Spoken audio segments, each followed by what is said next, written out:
This is SportsCenter with Elle Duncan and Kevin Nagandi.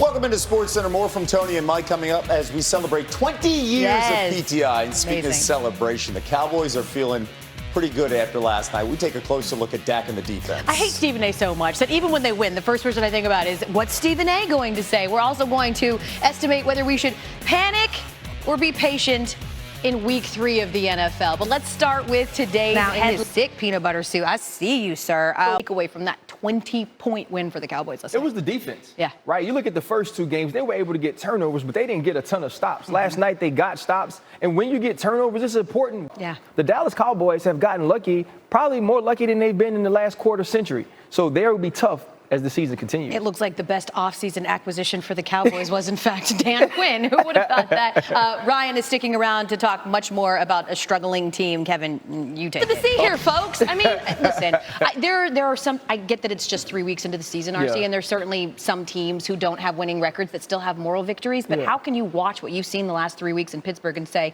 we're just going to keep doing this? Well, there is, because you have no choice, right? If all of your options are bad options, then we would not enjoy it. That's what the Pittsburgh Steelers are on offense right now. They don't have no seasoning. They are bland, and they can't change it. It's the monster that you know, right? Yeah. And in that case, the monster with Dan is always tasteless, disgusting food, which actually really describes Pittsburgh. By the way, we're talking a lot about the offensive line and Big Ben. This bears mentioning, too. Pittsburgh had 8 drops in their Week 3 loss against Cincinnati. That is the most since 2006 when we actually started, registering those things. They've had 45. Here's what's also crazy about that. They had the last 3 plays of the game, there were drops, but none of those. Very believable. They certainly don't have a deep threat at all. Ryan Clark joined.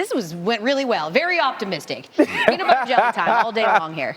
Duo. And speaking of duos, who've lasted 2 decades together, fun little celebration, top of the hour after SportsCenter with Tony and Mike. Incredible, right? PTI, 20 years. Can you imagine if Tony and Mike didn't find 20 years of success worth celebrating? Like old Tommy just said, how many times over under do you think that they've mentioned Tommy's name in 20 years on PTI?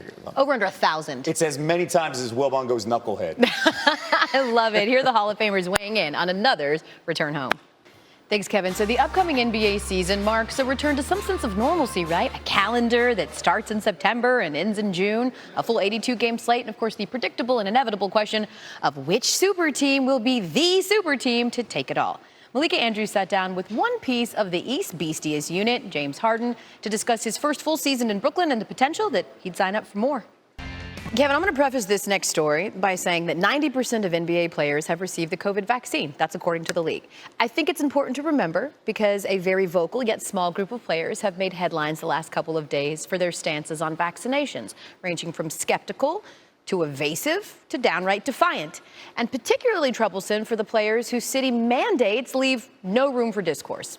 All this as preseason play starts in just 4 days. We're joined now by NBA analyst Kendrick Perkins. K-Perk, this topic has obviously dominated media days, despite the fact, as I mentioned, that 90% of the league is vaccinated. What's your reaction to Kareem's comments there of get vaccinated or get out?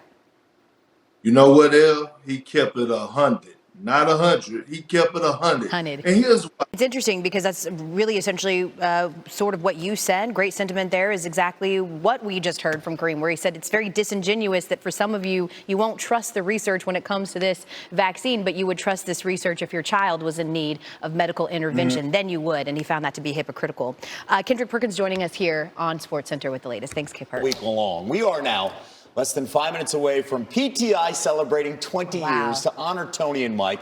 We thought we should close tonight's show with our own big finish. This is like the closest that we were ever going to be to being like me being a Hall of Famer. All right, I'm going to start with you. Mike McCarthy, clock management, big deal or not? Very big deal. Right now against the Eagles, you don't have to worry about it when you have a nice soft lead there heading into halftime. It's going to come and bite him late in games later in the season. It certainly did in Green Bay, right? But I'd like to believe that if the king of clock mismanagement, Andy Reid, can win a ring, literally anyone can. Okay, we'll see how that plays out. Richard Sherman, does he help the Bucs?